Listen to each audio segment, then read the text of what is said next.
Hi, my name's Leo and I'm a boat builder and a sailor. A few years ago I bought a very old and quite famous wooden sailing boat for the price of $1. And since then I've rebuilt that boat from the keel up with the help of a lot of amazing people. Now we're actually using the boat, and this video is about the next part of our big shakedown cruise, where we take the boat through progressively more and more challenging areas as we get to know her. In this video we'll travel from northern Vancouver Island up the coast of remote northern British Columbia and eventually across the notoriously dangerous Hecate Strait. During the trip, as well as getting to know the boat and sailing to some interesting places, we're also continuing to work on the boat. And we're going to start this video with a job that Paddy did to help us secure our anchor properly without damaging the wooden planks of the boat. I wonder if the fans can guess what the hell this thing is before I put it on. What do you think? Leave your answers in the comments. What is this mysterious plate with a bunch of strawberry peanut butter on it?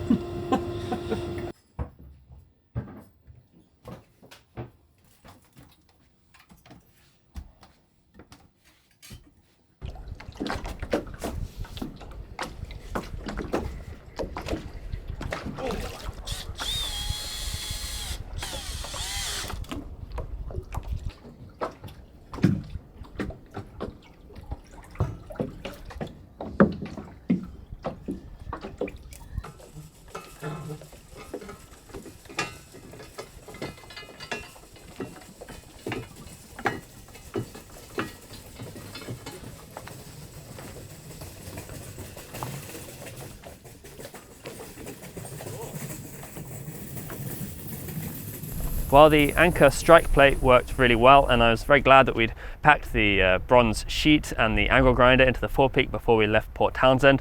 Now later on in this video we're going to have to do some much more serious machining work to our anchor setup to further improve how it works, but for now it's time to hoist that anchor and go for an offshore sail to cover some more ground heading north.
Suddenly, after slightly hectic early morning departure and the swell and the chop and the kind of stress of getting sails on deck and things crashing around down below and feeling a bit sick, suddenly turn the engine off and it all makes sense.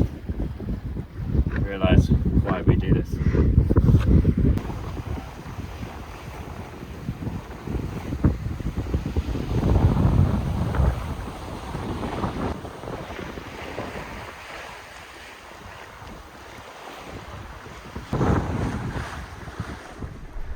After a fairly bracing sail north, we met up again with our friend Nick on his boat Argonaut II, and we visited a few anchorages on the inside passage, including one where we got to use our sailing dinghy. Moreira and I rigged up the PT11 and tacked back and forth in quite a bit of wind.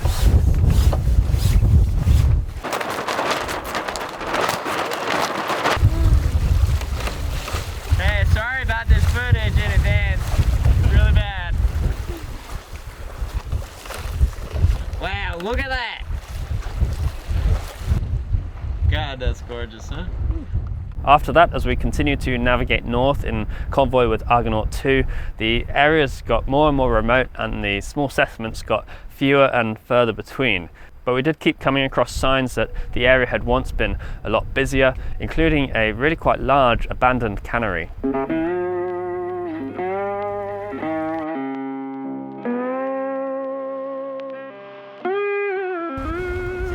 Something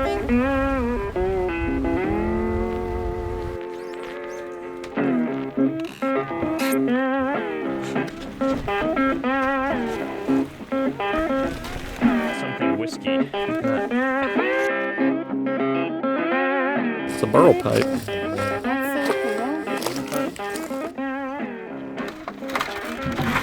So this looks like the diesel plant of the facility. And so it looks like there would have been 1, 2, 3, 4, 5, 6 pretty big generators here powering all the machinery. The generators themselves are gone, but lots of evidence of them. Exhausts, air intakes, sheets on the ground of engineer's log for keeping the whole thing running. Delivered diesel, 32,000 gallons.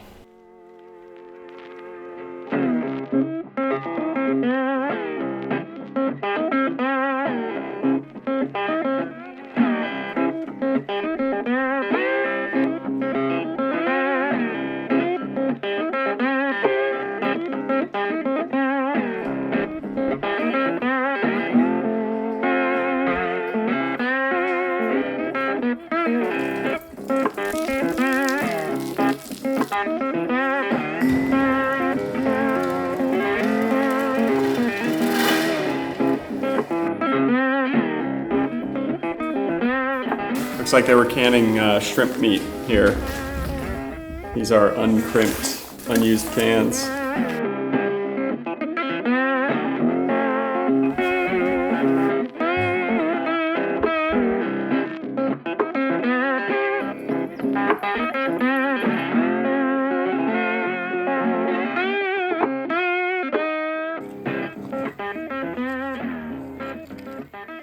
This is thimbleberry, the queen of all berries, in my opinion.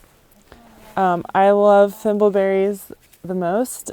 They're really delicate, though, when you pick them. They're not really easy to sell commercially, so I haven't actually seen them sold commercially because they are really mushy. When you pick them, they squish really quickly and you can't really sell them. So it's a special treat that we get to eat them every stop along the way.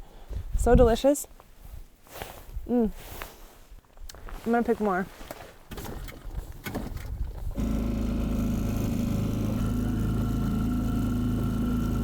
So after visiting Namu, we learned that the first commercial cannery was built there in 1883. But underneath and long before that, Namu is actually an ancient village site, one of the oldest on the coast and part of the unceded territory of the native Hecate people. Marine hunters lived there as long as 10,000 years ago, and there's evidence that the Hecate people were operating a broad marine-based industry as early as 4000 BC. The cannery itself was a huge operation, housing as many as 2,500 people in the village in the summer months, including a lot of fishing boat crews. It was shut down in the late 80s due to declining fish stocks and improved refrigeration on fishing vessels. Now, I think it's really sad to see another example of a huge commercial industrial operation depleting a natural resource and then moving on and leaving an environmental disaster in its wake.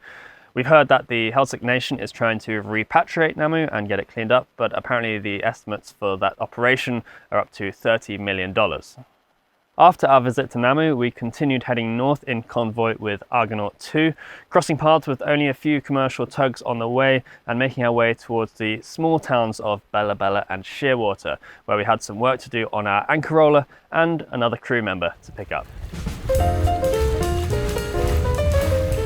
What a shear, huh? That is a huge one. Serious tug energy right now.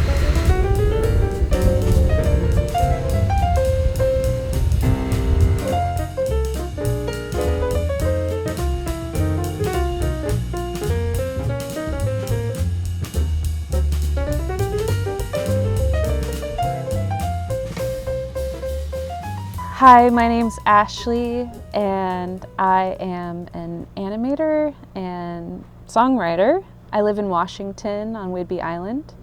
I'm old friends with Marit, and we play music together. I just love being on the water, and this is such an amazing experience. Just the love that goes into this project. It's really a privilege to get to do this. Okay, so we're in a place called Sheerwater, which is a tiny town just opposite a place called Bella Bella, which is another tiny town in remote northern BC. And we're just trying to do some work here on our anchor roller, which is this. Bob just took this out of the sort of anchor roller assembly this morning. And this is what the anchor chain runs over. And so this is supposed to spin. And there's a couple of issues with it. It hasn't been spinning, and the anchor chain doesn't actually fit in it properly. It rests on the side parts here. It doesn't seat down all the way. So it needs to be modified. And because the chain's not sitting in it properly, it's developing twists, and it's causing a lot more friction, and it'll be wearing the chain unevenly as well. So we need to modify this. I've just been up to look around the workshops up there and found a place with an old metal lathe. They don't have anyone to use it, but luckily we've got Bob here, who's going to go and do some machining and hopefully fix this, right? Yeah.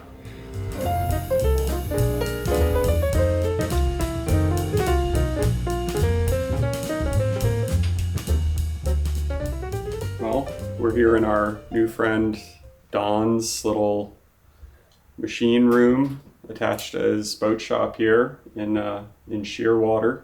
We've got a nice hodgepodge of tooling and looks like a pretty capable lathe, and we're just gonna pick our way through and make this happen. The first thing I need to do is devise a way to hold on to the chain roller. I have very limited inventory in the way of tool kits. The chuck that's here, I wouldn't be able to get in close enough with the tool holders that I have. So I'm gonna make a little like mandrel puck.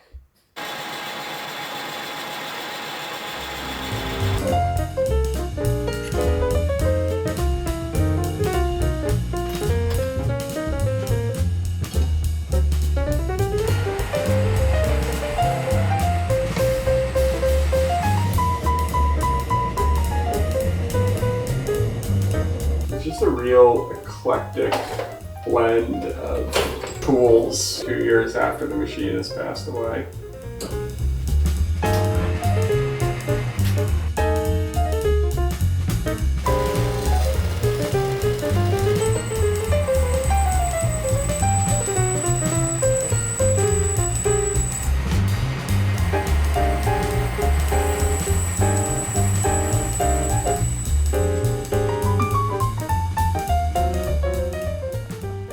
How'd it go? It went pretty well. I didn't do this part. Okay. Because tooling was pretty hard to come by. Yeah. That looks awesome. Should we try it? See if it fits? Yeah. Oh yeah. Seems right. Yeah, that's great. Sweet. Yeah. Perfect.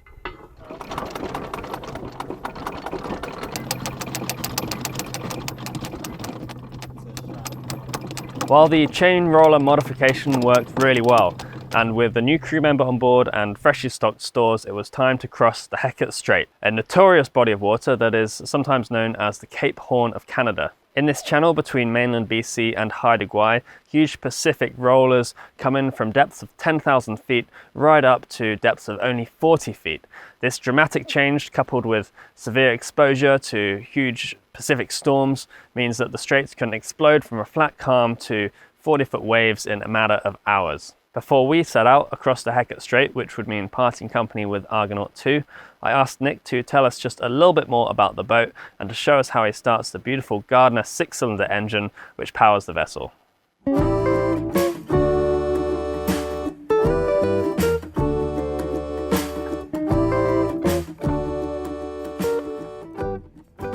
Argonaut II was built in 1922, originally called Greta M.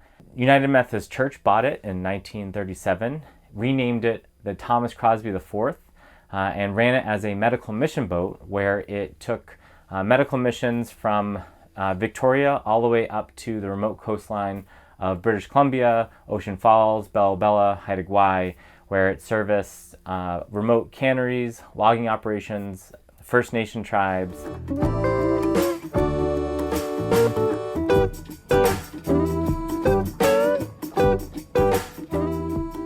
Argonaut is powered by a Gardner 6L3 marine diesel engine. This is a British engine, and they famously are very fuel efficient and will last forever. And so while this engine has been rebuilt probably a couple times, we think there's about 120,000 hours of this engine running, as it did trips up to Haida Gwaii, Bella Bella, Ocean Falls, and down to Victoria every 3 weeks for about 40 years. It's an air start engine with a really cool 16-step starting procedure, and so we're going to go ahead and jump into how to start the engine.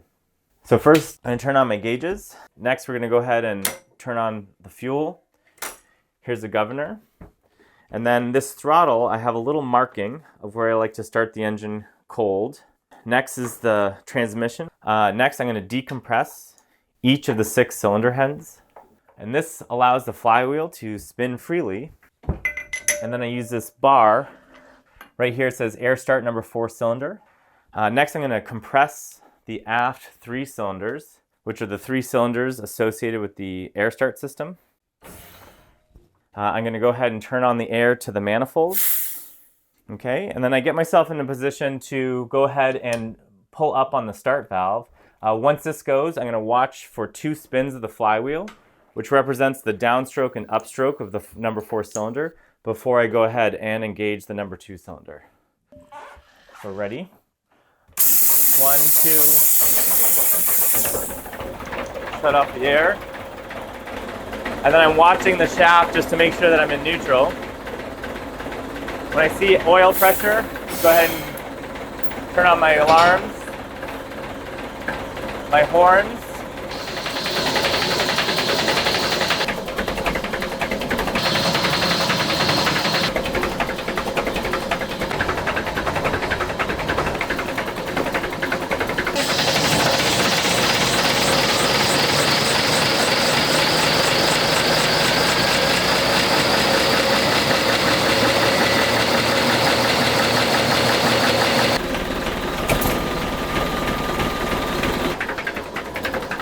Look at this.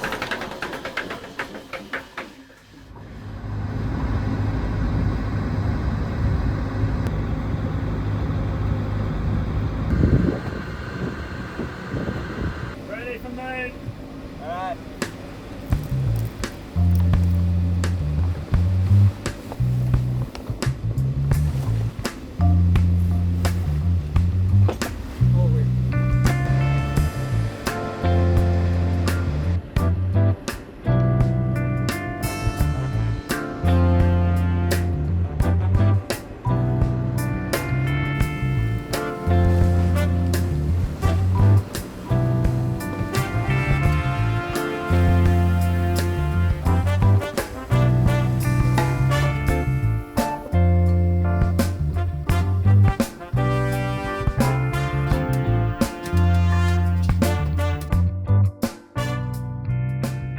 Yeah, this is what it's all about, dude.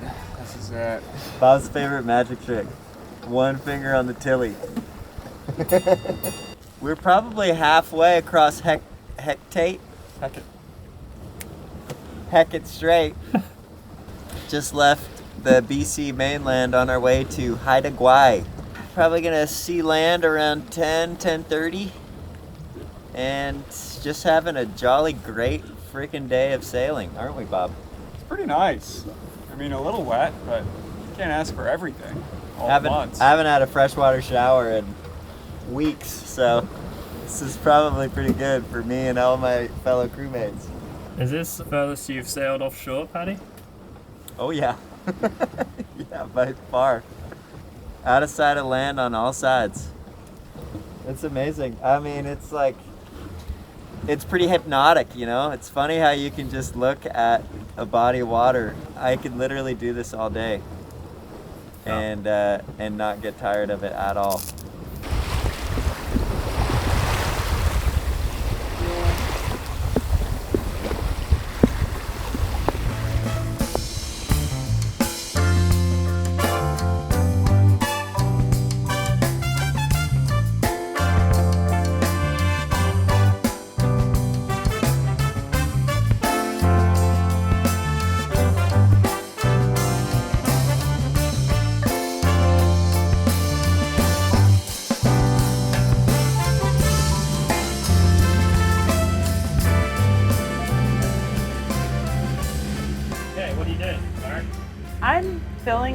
the logbook because I just got off watch. And what does that entail?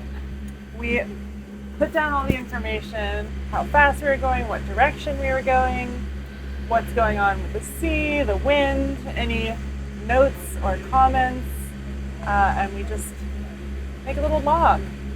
Nice. And was there anything notable happened in your last watch? Oh yeah, it was very, well, it was kind of very chill in the beginning. We passed an enormous cruise ship. At the very end, the wind shifted, so we had to drop the jib. And so Bob and I dropped the jib, and as we were dropping the jib, we saw a salmon shark right next to us, and that was the coolest thing that happened during my watch. Nice.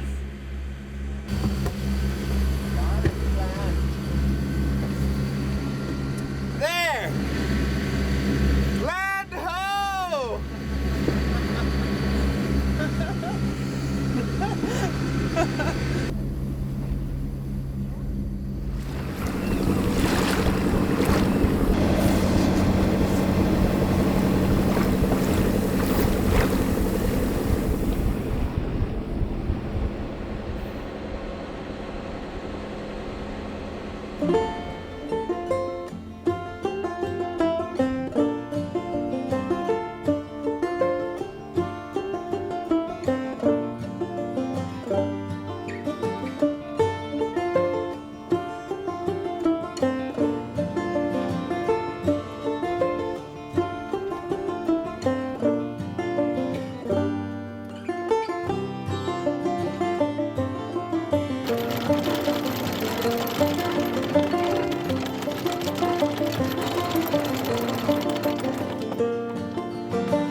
So once again, a part of our journey that appeared to be quite formidable turned out to be pretty manageable when approached with caution, careful planning, and of course a little luck. It felt amazing to take tally-ho out of sight of land for the first time, and we had a glorious sail until the wind died off the coast of Haida. Coming into our first anchorage there in the twilight and the fog was a really magical experience. For the first time we started to feel really remote, and the need to be self-reliant became more and more obvious. Now, I just want to mention that on our journey so far, we felt very humbled and privileged to have been able to travel through unceded ancestral lands and waters of various First Nation indigenous peoples. The damage done to these cultures by Western settlers is obviously indescribable, but on this trip we've been learning that acknowledging ancestral claims is a really important part of showing respect and understanding to people who are here long before us. Now, in the next video, we're going to start exploring Haida, one of the most special and magical places on Earth, in my opinion. But until then, thanks a lot for watching, and a massive thank you to everyone who has donated or otherwise supported this project. It does make a huge difference. It means we're able to carry on doing this work, we're able to keep on making these videos, and we're able to keep on sailing this boat. So I really appreciate it. And I'll see you next time. Cheers.